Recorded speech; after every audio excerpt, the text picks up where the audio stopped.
আজকে তোমাদেরকে দেখাবো আমাদের বাগান বাড়িতে কী সবজি হয়েছে। প্রথমেই দেখো উচ্ছে হয়েছে।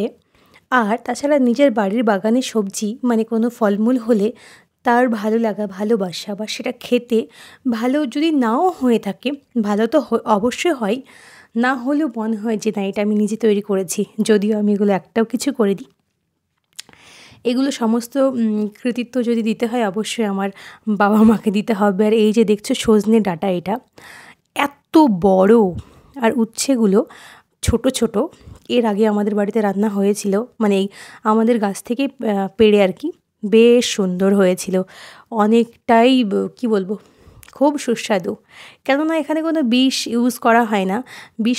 এবার বিষ যদি ব্যবহার না হয়, হ্যাঁ পোকা লেগে যাবে এটা ঠিক, কিন্তু যতটুক জিনিসই পাওয়া যাবে সেটা কিন্তু পুরো খাঁটি। আর খাঁটি জিনিস পাওয়া খুবই দুর্লভ আর কি। তো এবার তবে আমাদের এখানে যেহেতু এটা এখানে আগে গোবর টবর ফেলা হতো, তো সেই সুবাদে কী হয়েছে আর কি, চারিদিকে পুরো জৈব সার হয়ে গিয়েছে। আর জৈব সার এর জন্য গাছের জন্য তো খুব ভালো। তো এই আর কি, আমি বাগানে আসতাম না, মা অনেক দিন পর বলল যে বাগানে লিচু এসেছে, তো লিচু দেখতে চলে এলাম। তো খুব ভালো লাগলো লিচুগুলো। এর আগের বছর লিচু এসেছিল না, কিন্তু এইবার বেশ কয়েকটা লিচু এসেছে। আর যেটাই এসেছে না কেন খুব ভালো আর কি, যখন পাকবে মিষ্টি হবে খেতে তখন তো আরও বেশি ভালো লাগবে।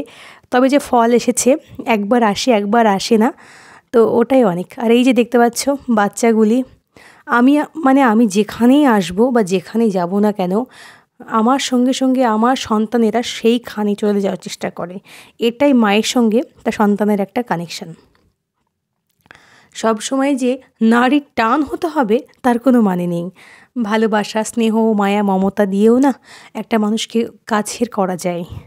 তো এরা তো প্রাণী, এরা তো কি বলবো, একদম অসহায় তো। যদি এদের ভালো না বাসি, তো সেই অর্থে তো এদেরকে অসহায় বলা যেতে পারে।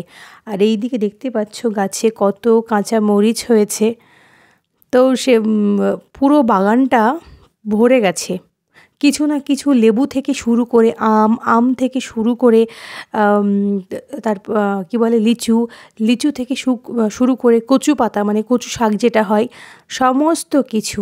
আর এখানে আমাদের বাড়ির এই যে এখানে একটা চালা করে ঘর আছে, এখানে জিনিসপত্রগুলো সব রাখা হয়, যেগুলো ব্যবহার করা হয় না, অপ্রয়োজনীয় জিনিসপত্র সেগুলো রাখা হয়, পরে এগুলো বাইরে ফেলে দেওয়া হয়। আর এই হচ্ছে, তোমরা দেখেছো এর আগে যারা আমার ভিডিও অনেক দিন ধরে দেখো, আর এই যে পাতাবাহার গাছগুলি কি সুন্দর হয়েছে, যদিও এগুলো একটু ছাঁটাই করতে হবে। আর এই যে ফুলটা, এই হলুদের সঙ্গে লালের কম্বিনেশন বরাবর ভালো লাগে। যেমন হলুদ শাড়ি, লাল ব্লাউজ খুব ভালো লাগে, ঠিক সেই রকমই। আর কালকে দেখানো হয়নি, এই যে খুব কাছের মানুষই আর কি আমার জন্য এনেছিল, একটু সোনপাপড়ি ছিল, ছোলা ছিল।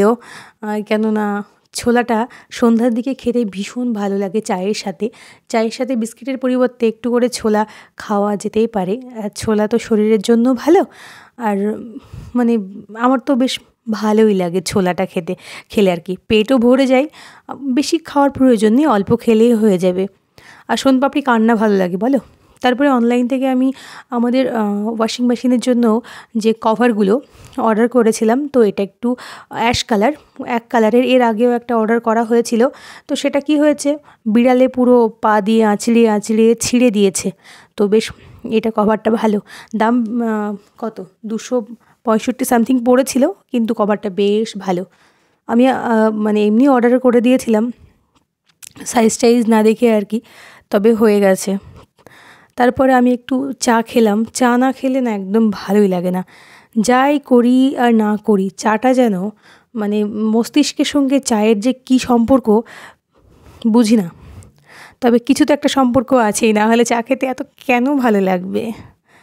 তোমরা আমাকে জানিও তো, তোমাদের কাদের এরকম যে চায়ের সঙ্গে মাথার একটা কানেকশান আছে। মাথার কানেকশান বলতে এটাই বোঝাতে চাইলাম যে মানে মনে হয় যে কিছু একটা মিস গেল। তো আমি সকালে যেহেতু চাটা খাই না, যতক্ষণ সন্ধ্যার দিকে মানে একবার অন্তত চাটা আমার জন্য মানে কি বলবো ম্যান্ডেটরি হয়ে গেছে।